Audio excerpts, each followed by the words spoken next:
বিশ্বশৃঙ্গ মাথায় শিংওয়ালা এক মুনির কাহিনী। অতীতে পুরাকালের কথা, হিমালয়ের কোনো এক গভীর অরণ্যে নিবিড় তপস্যায় লিপ্ত ছিলেন মহর্ষি কশ্যপের পুত্র মহামুনি বিভান্ডক। তিনি তার সাধনার মাধ্যমে এমন এক শক্তি অর্জন করেছিলেন যার প্রভাব ছড়িয়ে পড়েছিল স্বর্গলোক পর্যন্ত। স্বয়ং দেবরাজ ইন্দ্রও তার এই কঠোর তপস্যায় কিছুটা শঙ্কিত হয়ে উঠলেন। দেবরাজের মনে সংশয় জাগে এই তপস্যা নিশ্চয়ই তার সিংহাসনকে হুমকির মুখে ফেলতে চলেছে। অতীতেও বহুবার দেবতারা এমন সম্ভাবনার মুখোমুখি হয়েছিলেন, আর প্রতিবারই তারা স্বর্গীয় অপ্সরাদের পাঠিয়ে সেই সংকট কাটিয়ে উঠেছেন।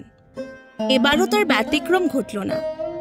ইন্দ্র তার নির্ভরযোগ্য অনিন্দ সুন্দর অপ্সরা উর্বশীকে পাঠালেন বিভান্ডক মুনির তপস্যা ভঙ্গ করার উদ্দেশ্যে। উর্বশী মর্তে নেমে এলেন এবং বিভান্ডকের আশ্রমের কাছাকাছি গিয়ে অবস্থান নিলেন। তিনি তার সৌন্দর্য মোহিনী রূপে বিভান্ডকের ধ্যান ভাঙাতে সক্ষম হন। রমণীয় সেই অপ্সরার রূপে বিভান্ডক মুনি এক মুহূর্তেই মোহাবিষ্ট হয়ে পড়েন। ফলত তাদের মিলনে জন্ম হয় এক পুত্র সন্তানের, যার নাম রাখা হয় ঋষ্যশৃঙ্গ। তবে এই জন্মের ঘটনা নিয়ে আরও দুটি কাহিনী প্রচলিত রয়েছে।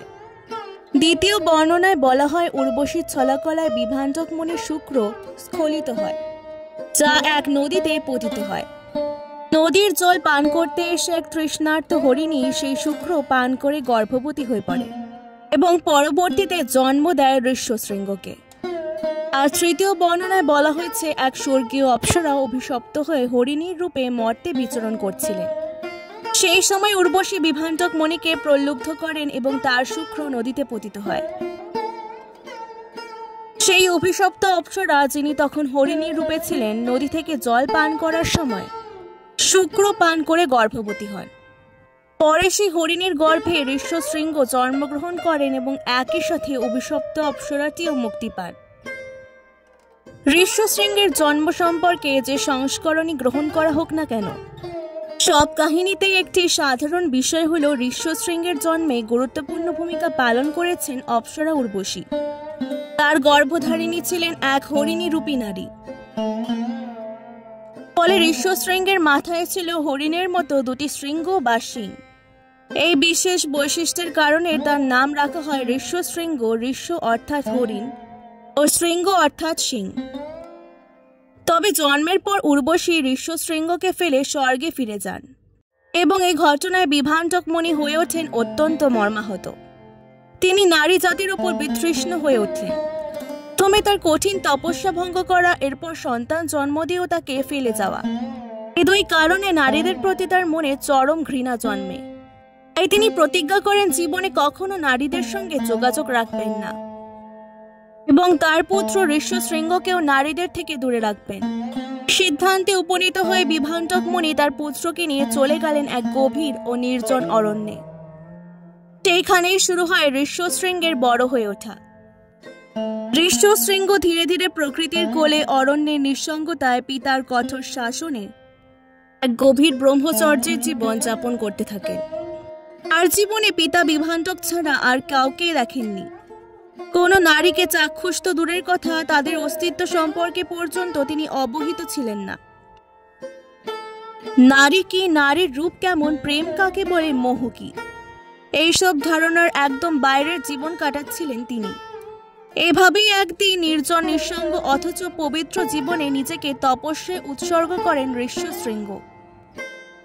অন্যদিকে তখন রঘুবংশীয় অযোধ্যার রাজা দশরথ প্রথমা স্ত্রী কৌশল্যার গর্ভে সন্তানের প্রত্যাশায় প্রহর গুনছিলেন। রাজ্যের সকলেই আশা করেছিলেন এবার একজন ভবিষ্যৎ রাজা জন্ম নেবেন, কিন্তু কৌশল্যা জন্ম দেন এক কন্যা সন্তানকে। রাজা ও প্রজাগণ হতাশ হন, কন্যার জন্মে কেউ খুশি হয়নি। তবে সেই শিশুকে দত্তক নেন কৌশল্যার বোন ভাসিনী এবং তার স্বামী অঙ্গদেশের রাজা লোমপাদ। তারা এই শিশুকে নিজেদের কন্যা হিসেবে গ্রহণ করে নাম রাখেন শান্তা। শান্তা বড় হতে থাকেন অঙ্গরাজ্যে। সুন্দর সমৃদ্ধ সেই রাজ্যে তিনি হয়ে ওঠেন সকলের আদরের রাজকন্যা। কিন্তু একদিন ঘটে এক অনাকাঙ্ক্ষিত ঘটনা। দরিদ্র এক ব্রাহ্মণ রাজসভায় আসেন তার সমস্যা নিয়ে। রাজা তখন অন্য আলোচনায় ব্যস্ত থাকায় তার কথা কর্ণগোচর হয়নি। ব্রাহ্মণ ভেবে নেন রাজা তার কথা ইচ্ছা করেই শুনছেন না, কিন্তু অত্যন্ত রুষ্ট হয়ে রাজ্যকে অভিশাপ দেন অঙ্গরাজ্যের আর বৃষ্টি হবে না, সমগ্র দেশ শুকিয়ে যাবে। দেবরাজ ইন্দ্রও তার অভিশাপ মেনে বর্ষণ বন্ধ করে দেন।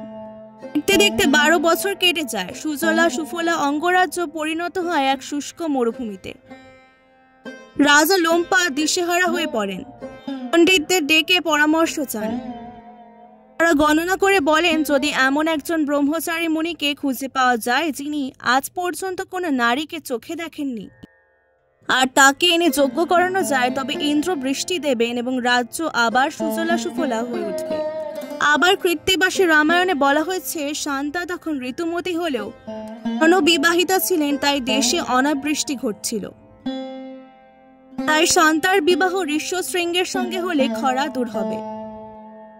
বর্ণনা মোতাবেক এমন একজনই পাওয়া গেলেন ঋষ্যশৃঙ্গ মুনি, কিন্তু তাকে কিভাবে অঙ্গরাজ্যে আনা যায়?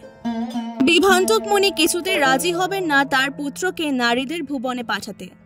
তখন কিছু সুন্দরী রমণী দায়িত্ব নেন তাকে মায়াজালে ফাঁসিয়ে আনার। তারা আশ্রমে গিয়ে মুনিকে দেখে ভান করেন তার মতোই সাধ্যী।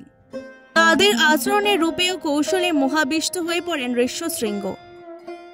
তারা বলেন, অরণ্যের বাইরেও একটি সুন্দর জগৎ আছে যেখানে আনন্দ ও বিস্ময়ের শেষ নেই। এই কৌতূহলে পিতার অনুমতি না নিয়ে ঋষ্যশৃঙ্গ তাদের সঙ্গে পা বাড়ান অঙ্গরাজ্যের দিকে। অঙ্গরাজ্যে আসার পর তার পৌরোহিত্যে আয়োজন করা হয় এক বিশাল যজ্ঞ। সেই যজ্ঞের মাধ্যমে দেবরাজ ইন্দ্র সন্তুষ্ট হন এবং তুমুল বর্ষণ হয়।